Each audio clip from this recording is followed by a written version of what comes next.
Right, ladies and gentlemen, what a rare privilege we have before us now as well. We are going to have a debate with your questions. We're going to go about 30, possibly 40 minutes, depending on how we go and depending on how the conversation goes. And the conversation here with this amazing panel is treating the climate crisis like a crisis. This is going to be a conversation on rapidly accelerating the energy transition as well. The topics covered will include the fact that the climate crisis remains at the heart of global attention, and it must not slip down the ranking in terms of top priorities. And I can tell you already, ladies and gentlemen, that that is going to come up straight away, because in the rarefied halls of the World Economic Forum, there is a danger, there is a concern that the climate crisis is slipping down the agenda. We're going to talk about 1.5 degrees. Is it dead? The pathway is narrow but still achievable. I think everybody on this panel still believes that as well. Clean energy transition is at a turning point. It is happening, but it's not fast enough, according to many, many people. Again, I think what you're going to find today is there's a lot of accord between what the IEA is saying, which, let me remind you, represents the OECD nations, represents the consuming nations on energy products, and a lot more than that as well. And there is an urgent need to scale up actions and investments. Advanced economies, especially, need to do more. I already know what this panel thinks about the COP process. So should you, if you've been paying attention. I'll tell you who's here. What an amazing meeting of minds. Dr. Fatih Birol is someone I've known for many years, and I've had the privilege of a lot of private conversations with, and a lot of public conversations with as well. He, of course, is Executive Director of the International Energy Agency. Vanessa Nakate is a Ugandan climate justice activist, UNICEF Goodwill Ambassador. It's lovely to see you today. Louisa Neubauer is a climate activist. Hello, Louisa. And founder of Fridays Future Germany. We also have Helena Gualinga, who is an Ecuadorian environmentalist and human rights activist. It's lovely to see you. And Greta Thunberg, who is a Swedish climate justice activist. One or two of you may well know the ladies here as well. So, there are a lot of questions. You've got a lot of questions as well. But I'm just going to start off with a very open question to the people here today. And I'm going to start off, and I'll just go from my immediate right, and I'll work all the way down to Dr. Birol at the end.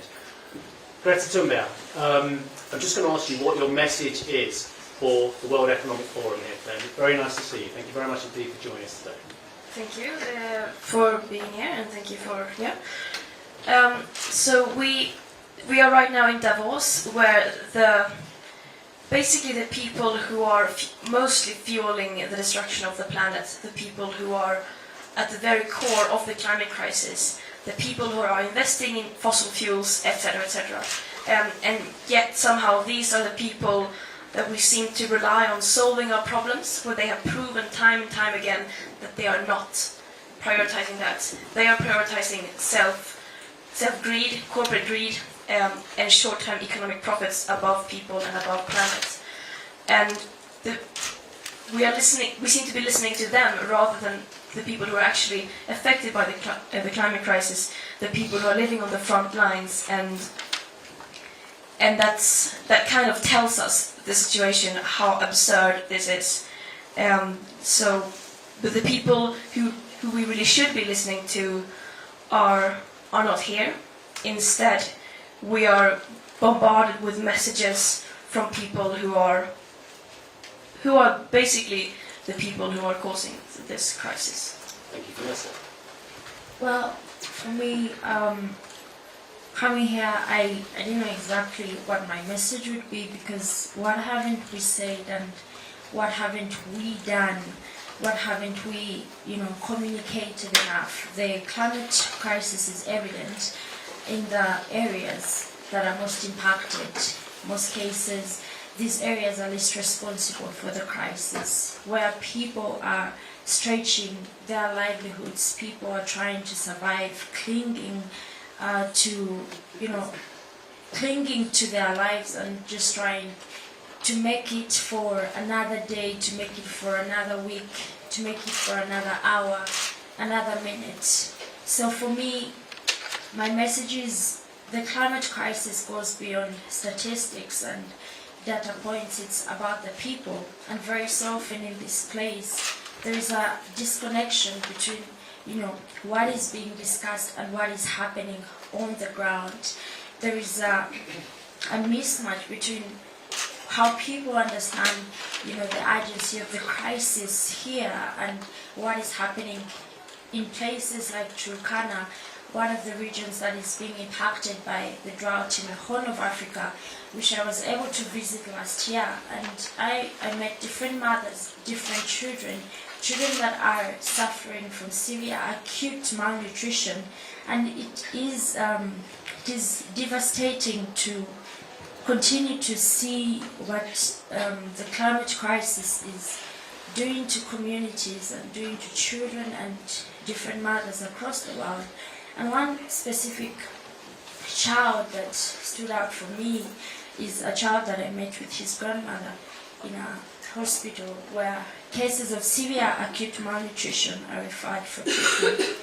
And I remember meeting the grandmother and her explaining how it took them long to find the treatment, and by the time they brought the child to the hospital, he was in a wasted situation as described by the doctors and the nurses, and she was just praying that the child would survive. And a few hours later we learned that this child had passed away, and this could have been a preventable death and a preventable crisis. So I feel frustrated I don't know what else to say, because the urgency of the crisis is evident and people are dying, and it's like our leaders are playing games and they don't see the challenge that's happening. I am frustrated and I'm so hurt by what is happening and the inaction. Why is it so hard for people to understand the urgency of what is happening?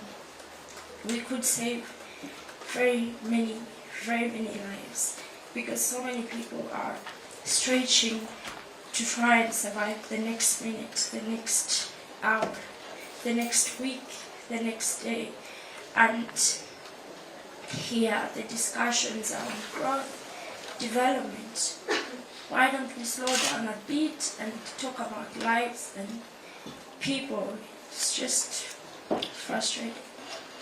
Vanessa, thank you very much for that. Helena.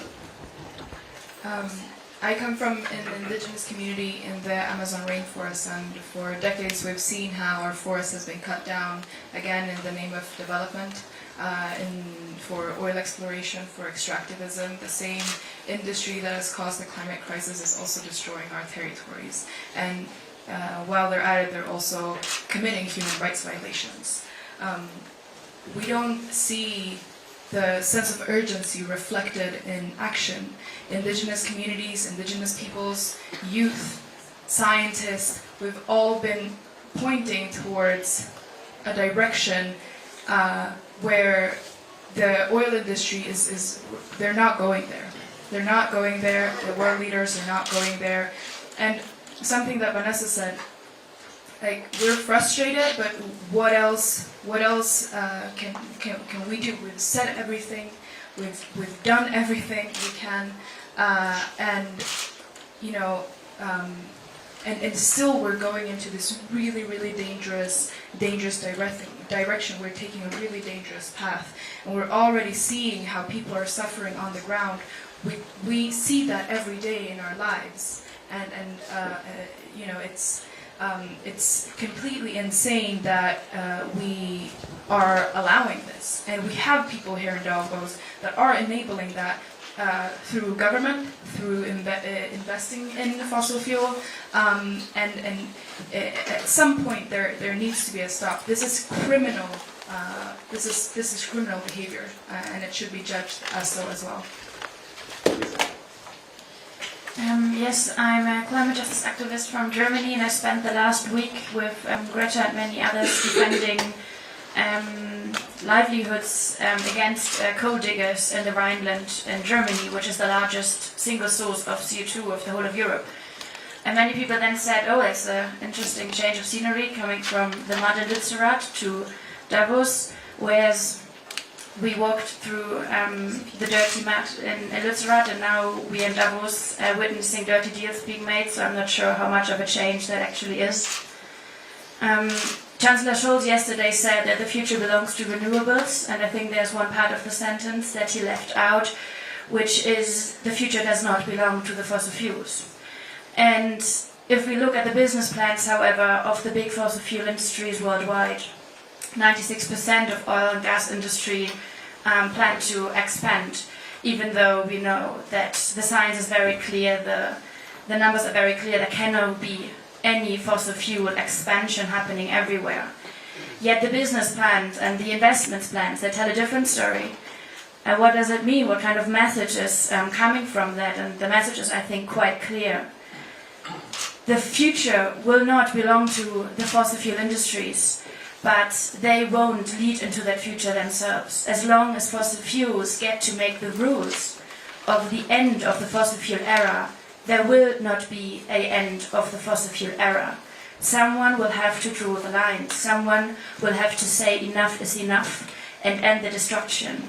And that end, and I think we can be certain here, will not come from the industries themselves. And it will not come from slow plans to transition to somewhere. Right now we see that across the world an expansion and an intention is being planned when it comes to fossil fuels. So as long as fossil fuel industries are planning to expand, someone else will have to say no to that.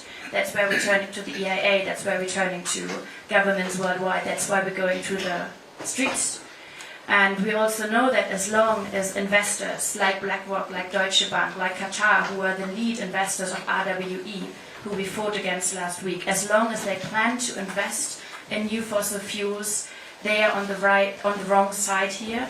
And maybe they don't want to know that, but we can be very certain about that, and we're not going to shy away from spreading that message. Thank you, Lisa. Look, one thing that's very clear is that seeing four very powerful activists here on the outside of WEC is very interesting, but in terms of bringing the dialogue with powerful institutions such as the IEA, I think it is absolutely fabulous that A, the four of you are here, but B, that Patty, you have come as well, because not only are you here, and I think it's great you are, but you've also got a view to what's going on in there. Now, the ladies have already said that there is inaction going on inside the halls of the Congress. They have already said that there is no sense of action despite the words, despite, we've just had COP27, I was at COP26, and we're at COP21, 15. How different is what you're hearing here to the sense of urgency in there, Patty? Thanks, Steve. First of all, many thanks for the invitation. I think me being here is already a very important signal that I wanted to give the word. But may I first things first, may I first thank to Greta. Vanessa, dear Vanessa, thank you very much. Helena and Luisa, thank you very much what you have been doing. Steve, my message is the following.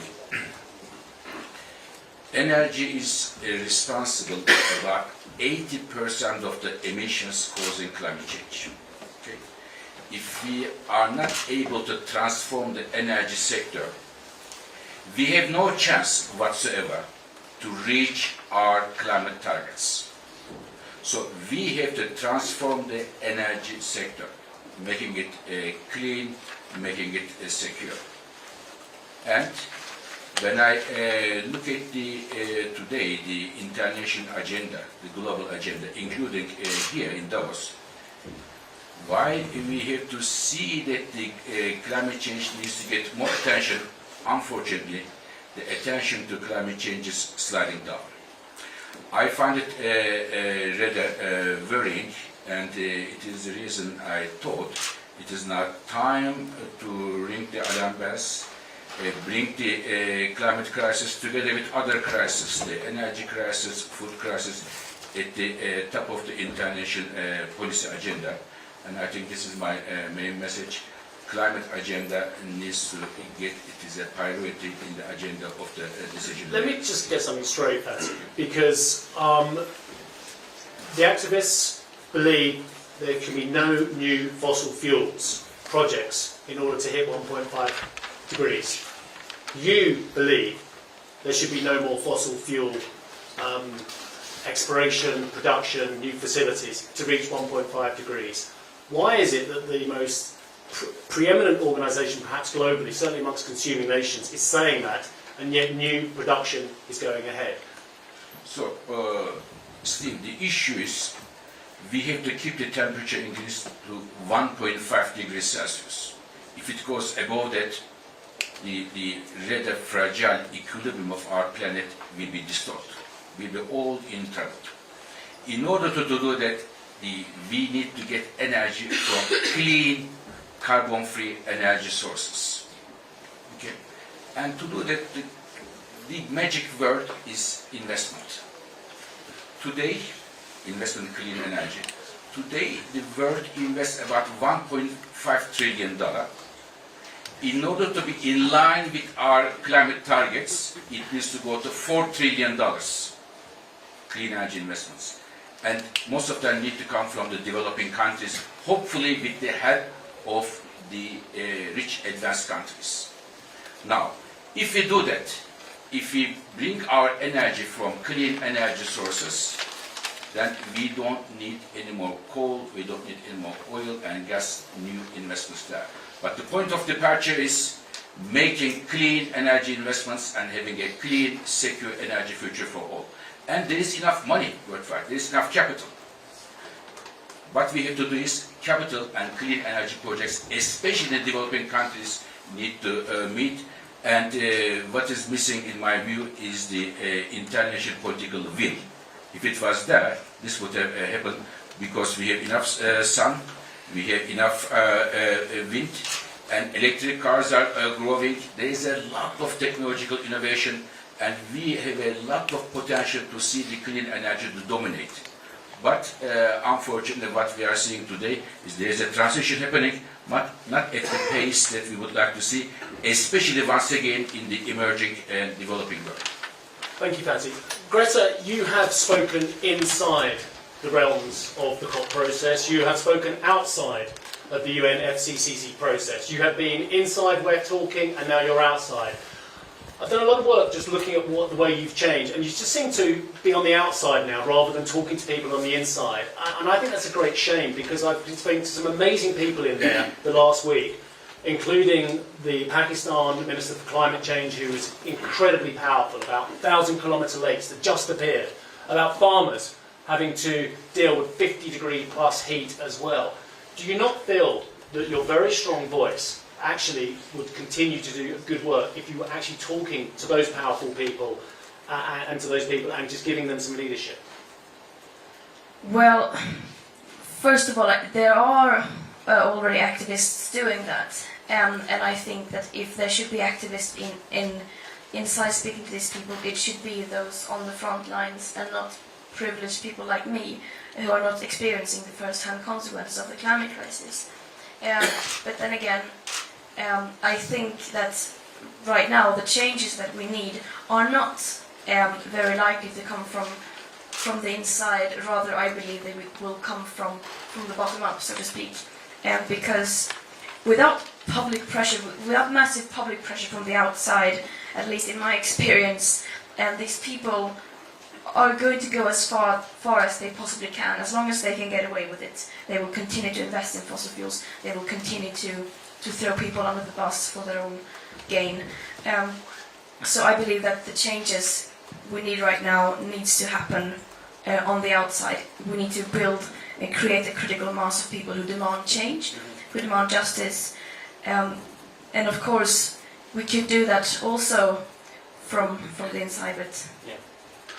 I mean, Helena, Ecuador is suffering its own concerns and deforestation and oil groups and gas groups and what have you. Just tell us again where you see the campaign going forward, because I think many of us feel that we have to be pragmatic in terms of working with and understanding the pressure from the outside as well. How do you see the campaign going forward from here?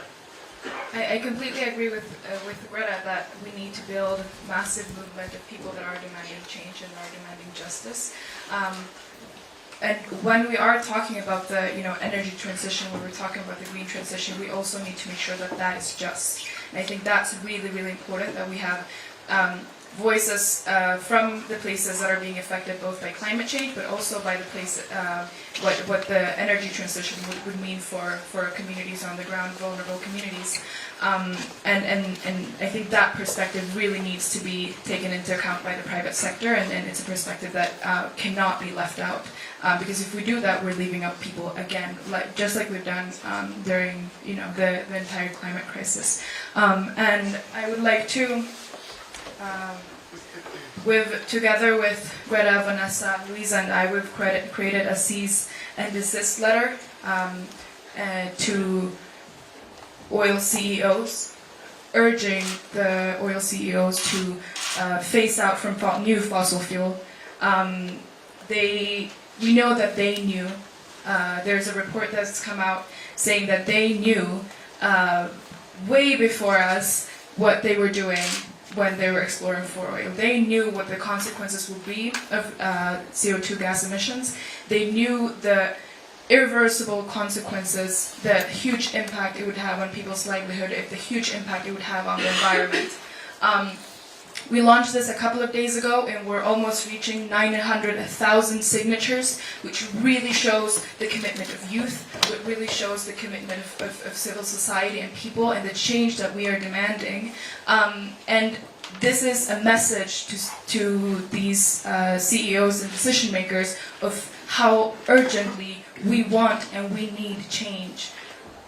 And we are very happy to see that this message is in fact in line with what the EIA says very clearly, that there cannot be any fossil fuel expansion happening anywhere.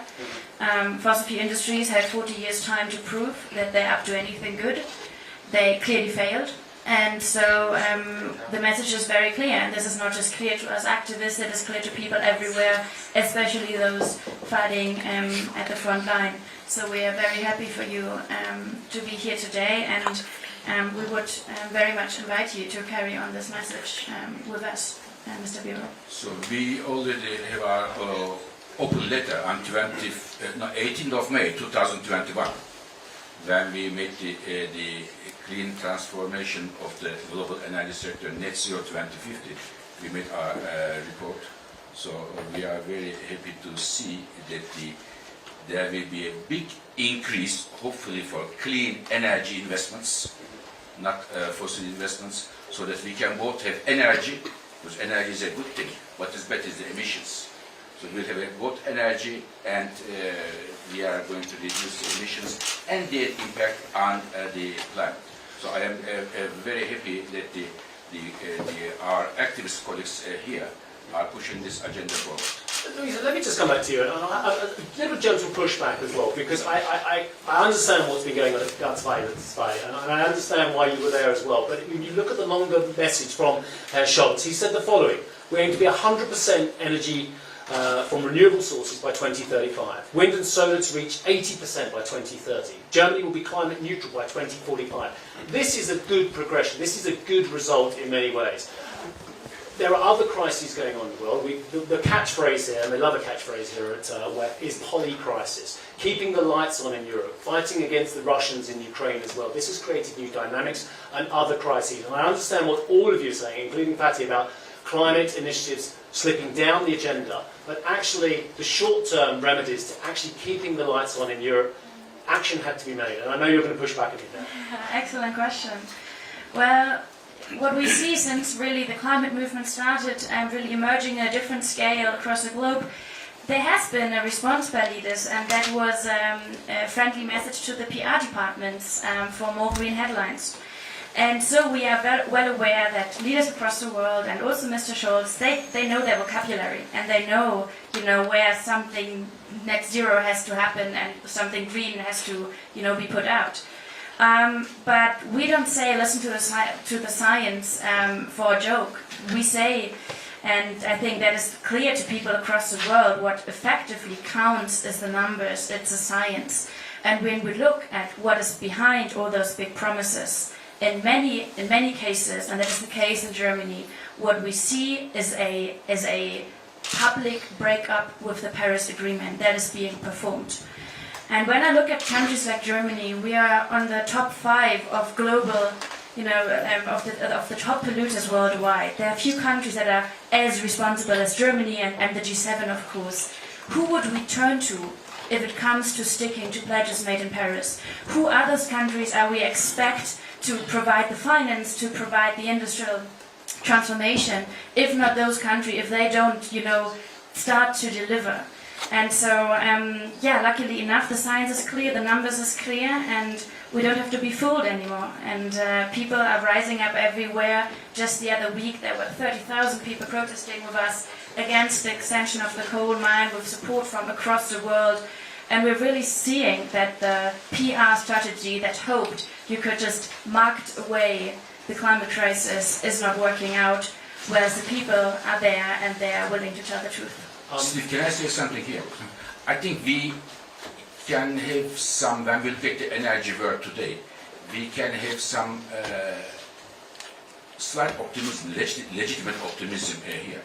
Because last year, 2022, the amount of renewable capacity coming to markets was the record high. We have never seen so much renewables coming around the world. Very good.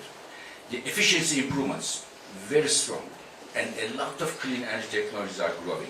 The issue is, there are two issues here. One, they are not growing fast enough, they should be, to be in line with 1.5. The second, for me, the nerve center of the problem, the emerging and developing countries, in Africa, in Asia, and Latin America.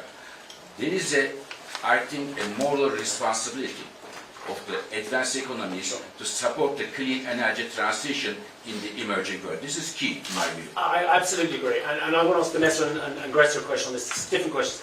Vanessa, one of the key parts of the UN FCC process and the COP27 has been that actually financing for developing nations is being seen as absolutely key to the success. We can't just have the rich West finding renewables if there isn't support for the developing nations. Are you seeing any evidence of that on your travels and of course your heartbreaking experiences?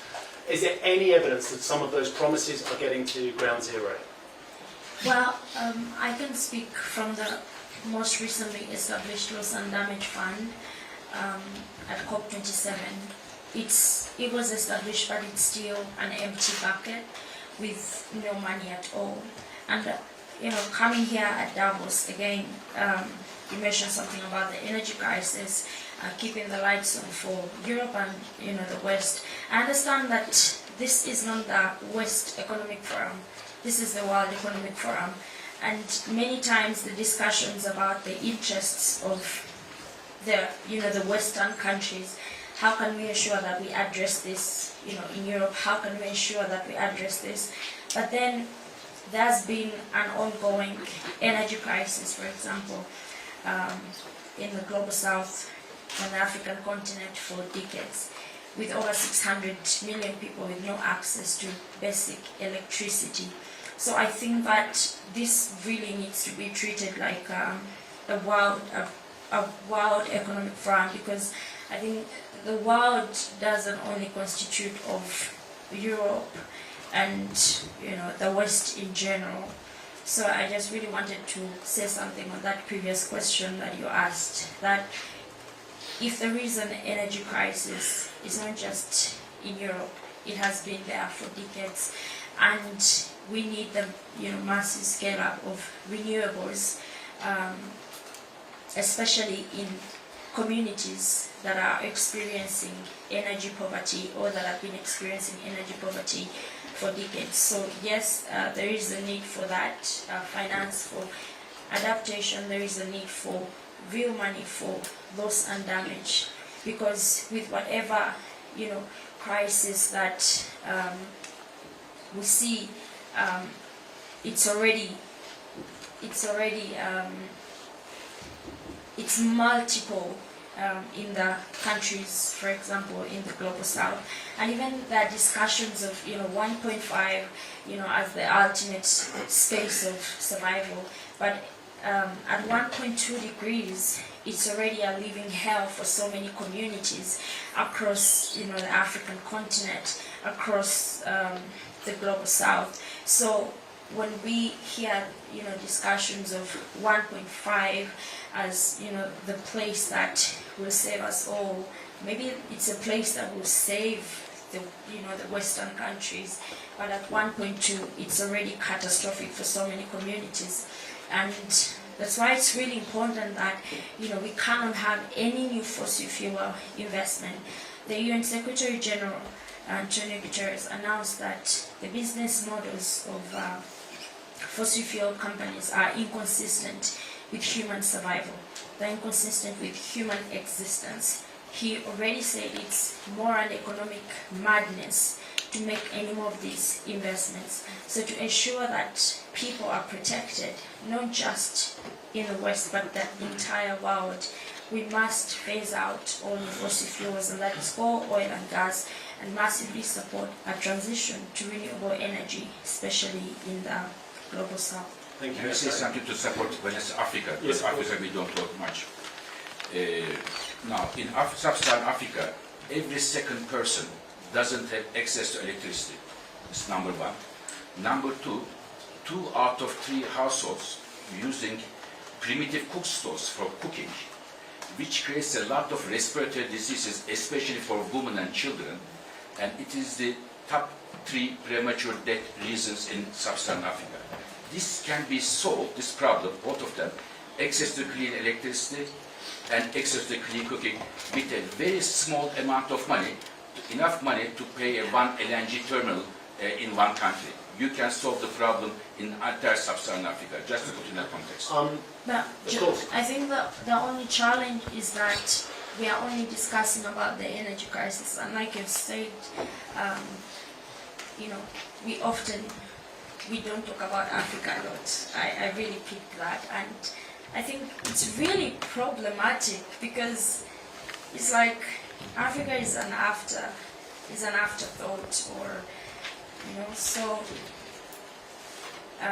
we're busy focusing on privileged countries while leaving out communities that have been suffering for decades. The world doesn't revolve only around the West. Yeah, and it's not just Africa or the West, or developing versus developed, because the ramifications in terms of migration and social issues will affect the whole world if indeed these aren't addressed. Greta, a very difficult question is, how should the developing world be allowed to develop? Should we actually allow, we can't not allow, but should it be okay for developing nations to use coal, to use oil, to use gas, to use fossil fuels, so they can industrialise, so they can keep the lights on, so they can provide feedstocks for agriculture?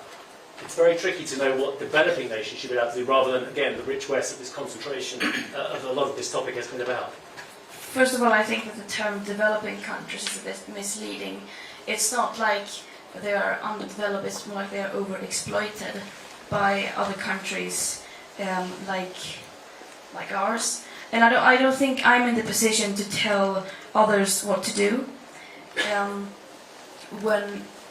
The climate crisis boils down to justice and what's already happened. This is a cumulative crisis.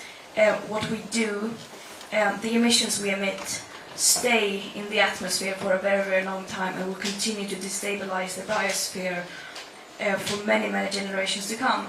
And of course, not only environmental effects, but also thus people. So who am I to say that I've had these privileges, but now others that haven't been able to do so shouldn't, because we are facing a crisis and so on. Of course, that's what the very roots of this crisis is, this mindset that some people are more worth than others and so on, that we seem to be sacrificing people for this. And this just, the thing that this does is that it only puts the so-called Western world in an even more responsible position. Not but you get what I mean. We have an even bigger responsibility. Because to compensate and to make sure that equity is at the heart of climate action, we cannot continue to overlook these effects, and it needs to be embedded in every conversation, every discourse, and yet it is still completely absent. Okay, thank you. Right, okay, we have a limited amount of time left. I'm seeing all the hands going up. This gentleman's been very patient. He's put his hand up 4 times as well. If you just tell everybody what your news organisation, who you are, and then direct your question. Thank you. David Gemis, New York Times. This November, COP28 will be hosted in the United Arab Emirates, one of the world's largest oil producers. And the UAE has selected its head of its state-owned oil company as the head of the proceedings. Greta, what does that say to you about the proceedings, about COP, and how does it affect your expectations about what we can expect? Greta's just asked if we can make this an open question. Maybe if one of you wants to answer, maybe you could give a conclusion on it as well afterwards. Louisa, Helena, do you want to pick up? Well, obviously it's ridiculous, and it's not new though. We've seen the last COP in Egypt and how fossil fuel lobbyists flooded space. So why should that change if nobody who is in the position of power demands those places to be working towards justice and not just towards more lobby deals? I just think it sends a message also where we're headed right now, for putting the heads of fossil fuel companies to lead climate negotiations. We've had them investing and in COPs for decades now, and we've seen where that has led us, which is nowhere. There's a huge interest of conflict there, and it just sends this message of actually not taking it seriously. And I think it's exactly what they're doing. They're not taking this seriously. Vanessa, do you want to pick up on this as well? No? And just final word for your question. I mean, lobbyists have been influencing these conferences since basically forever, and this just puts a very clear face to it. Exactly as previous panelists have said, it's completely ridiculous. I think, who's on the next question? The gentleman here? Okay. My name is Hannes Koch, Tageszeitung Taz, Berlin, Mr. Birol. Germany's Chancellor Olaf Scholz is in favor of exploiting new gas resources off the coast of Senegal, West Africa, and he argues these gas resources would be a bridge for developing countries to get rid of coal power plants. What do you think of that argument? Now, first of all, as I said, Africa, we have to look at Africa very, very closely. Now, in terms of electricity generation, I believe almost all the new electricity generation in sub-Saharan Africa needs to come from renewables because it is cheap, especially solar. Let me give you one statistics which I find very disturbing. As I said today, in sub-Saharan Africa, 1 out of 2 people have no electricity, number 1. Number 2, sub-Saharan Africa has 40% of the global solar radiation, very rich. And number 3, the solar is the cheapest source of electricity generation in Africa. Yet, today, the amount of solar power capacity in sub-Saharan Africa is, just to give a context, 1/3 of the solar power capacity in Belgium. Think of the map, global map. How big is sub-Saharan Africa, how many people live there, and how big is Belgium. So from that point of view, there is a huge potential for electricity generation in sub-Saharan Africa.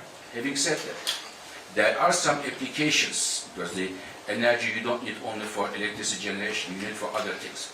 Food processing, desalination of water. For these things, you may need fuels which can create high temperature heat. And here you can use gas. And here I would like to say that Africa's share in global emissions is 3% today. Even if, I don't think that it will happen, but even if Africa would develop all these natural gas resources, it will only go to 3.4%.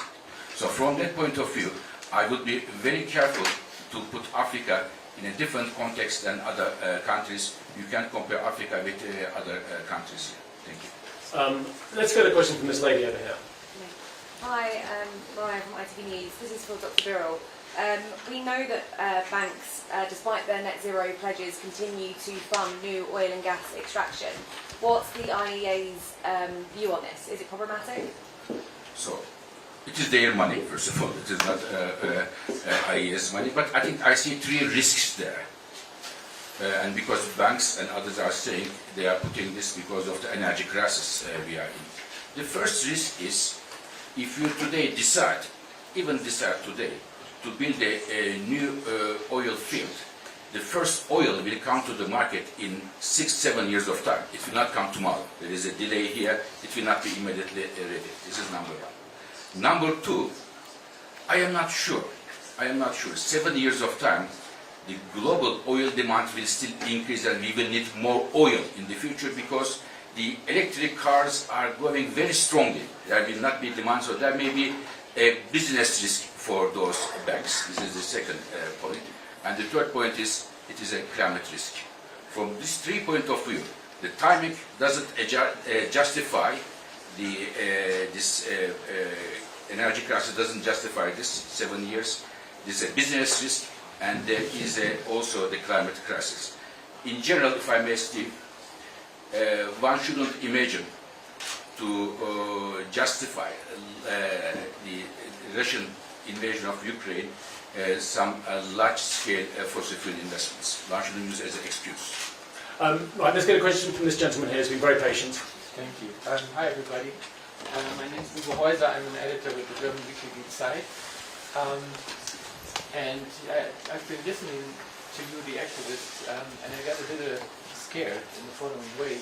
Almost all of you said, we've done everything we can, which sounded like, you know, you're kind of reached an end, which I hope isn't true at all, because we keep needing you. And I guess my question is, which direction do you plan to take? I think there are two major weapons for to avoid, as Vanessa said on her T-shirt, these stupid bridges, as they are called, into nowhere.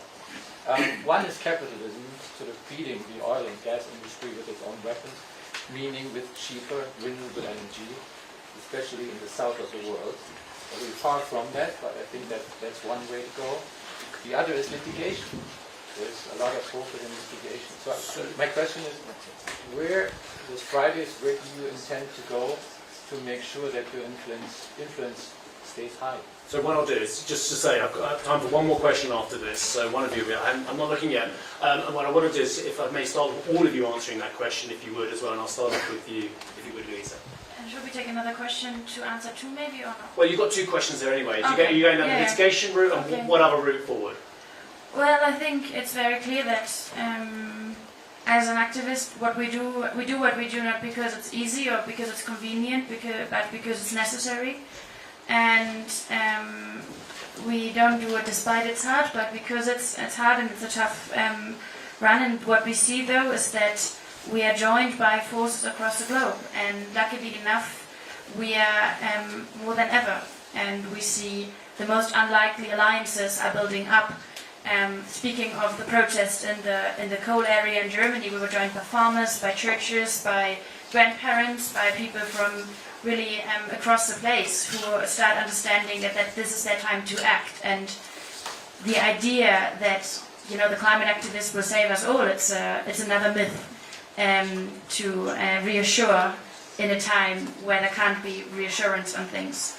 So that, I think, is a very important message. And speaking as someone who has successfully sued their own government, I think litigation, of course, is something that we will look at again and again and again. This is a letter to cease and desist, and I think looking at the legal context of that, it is, of course, there are more steps that can be taken there, which I think is very important. I would just like to maybe say one more thing about solving crisis, because that came up from you, Steve, but also from the audience.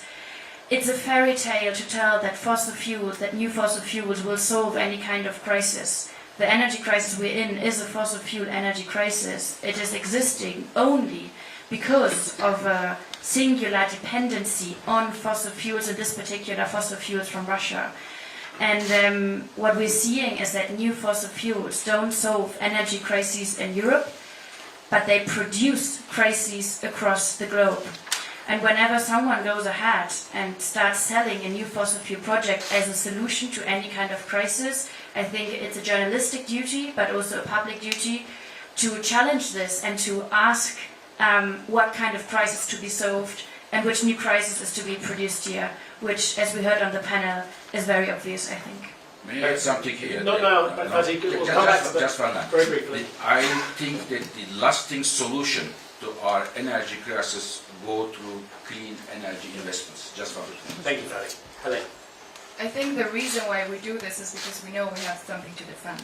You know, I come from the rainforest and living there. When I go back here, I go back to a clean river still. I go back to a rainforest that is standing, that is living, that is healthy. I go back to a people that has been fighting for decades. I have that, and I have something to defend. What I do can assure you is that we will be, excuse my French, a pain in the ass for everyone who's working towards the new exploration of fossil fuels and destroying our planet. And that, I think, I speak for all. Thank you, Vanessa. Well, I think that, you know, one of the challenges that I see is that there's so many people saying that they need us. There's so many people saying we are inspiring. There's so many people giving standing ovations, but few of them are joining us in our fight for climate justice. So I think that as we move forward, I mean, our activists are expected to be strong and all that, but it can be frustrating. You know, it can be frustrating to see the inaction and to see the crisis continue to impact so many people. So I think we need to move from a place of being told that we are needed to people joining us and working with us in, you know, whatever space that you're in, if it's in the law, if it's in the schools, if it's in media, whatever thing that you can do, like play a part in our fight for climate justice. Yeah, I mean, we are nowhere near the end. We have only just begun. But no one said that this was going to be easy. It's we know that the changes that we are advocating for are not going to happen overnight, and that is why we have to stay strong during a longer period of time. But also, we cannot do this on our own. The climate activists currently need to multiply many times. We need many more because we need help. Right now we are still moving in the wrong direction. We are speeding in the wrong direction. The global emissions of greenhouse gases are still increasing. We are heading completely in the wrong direction. We need many more, so we urge everyone to join the fight. Okay, I have got time for one short question. I'm going to let the lady, one short question, and I guess very brief answers, because I know you've all got to move on as well. So this lady, yeah. Really quickly, the Inflation Reduction Act in the U.S. And who you are, sorry? Madison Mills from Bloomberg. The Inflation Reduction Act is getting a lot of attention here at Davos this week, and other nations and global leaders are countering that legislation with their own. What do you make of that legislative tete-a-tete on climate change? Is that effective? Why don't you start off with what you see, positive or negative, from the IRA, and then we'll just move on and just ask if the activists want to comment on this one as well. I was, first of all, I should say, Steve, that I am a man who makes his hands dirty with data every single day, as you know, the energy data. And I have definitely a view of a legitimate optimism as far as the clean energy is concerned today. It is growing, but the problem is it is not growing fast enough to reach our climate targets. So it is not something that it is stopping, it is growing now. In addition to all the market forces, government decisions and so on, the Inflation Reduction Act, in my view, is a very transformative move from the United States, giving about $400 billion, President Biden and his government, to clean energy sources. It is solar, it is wind, it it is electric cars, it is clean hydrogen, and others. So therefore, I hope other countries, and India is moving in the same direction, I hope Europe will come at a response to address the clean energy. They all together have to reach our clean energy goals. So this is my hope, and Inflation Reduction Act is a step in that direction. So it's the public sector coming up with the carrot as well as stick. Does anyone want to comment on what's happening from the US government and what you hope other governments to do in terms of incentivising companies to look for more green initiatives? I don't think we do there. Yeah, okay, right. Why don't I ask a very final question then, and I would literally want a 10-second answer from all of you as well. I do want to end this and try and say, is there anything that you're seeing at the moment? I can tell you what I see is optimistic, but I'll tell you afterwards as well. Do you see anything at the moment going on that gives you a cause for optimism? We'll just go down the line very quickly. Better. The people standing up and raising their voices against all that is happening. That's the hope right now. The hope comes from the people. Vanessa? Same. Elliot? Same. And Louisa? Yeah, I think that they were excellent last words. I think we keep it to that. The power is with the people, and as Greta said, we urge many, many more to join. The term activist itself hopefully doesn't need to exist at some point anymore, because people have understood that standing up for the right to live and for livelihood shouldn't be an act of activism, but the most common thing of all.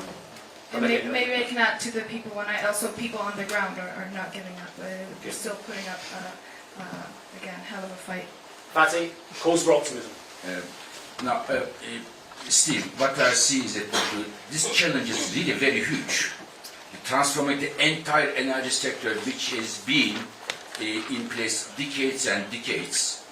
And to do that, in addition to technology, government support, and so on, we need one thing, in my view, most important. To bring together a grand coalition of the people who are genuinely interested to tackle climate change, those governments, civil society, companies who are genuinely interested to tackle climate change.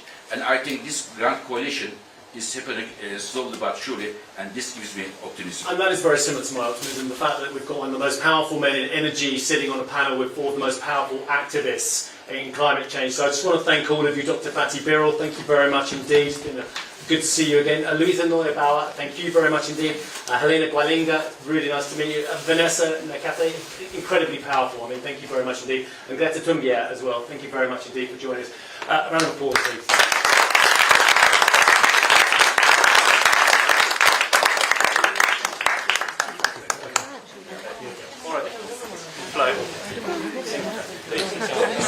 All right, folks, thanks very much for your time, your patience, your respect and your silence. If you could, we're going to do a quick photo with the panel, and we can let them go, as I asked them previously. If you just let them get out of the room and let them go downstairs, and you can catch them on down the way. So we'll do a quick photo now, thank you. Cameras.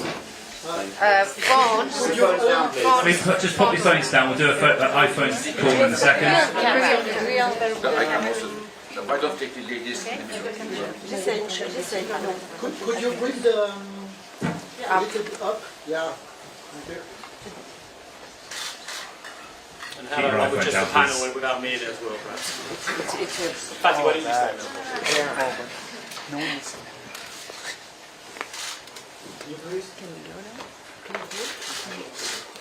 All right, thank you very much. Okay, we've got what we need. Thanks, as I said. Just let them leave if we can. Just clear the path, thank you.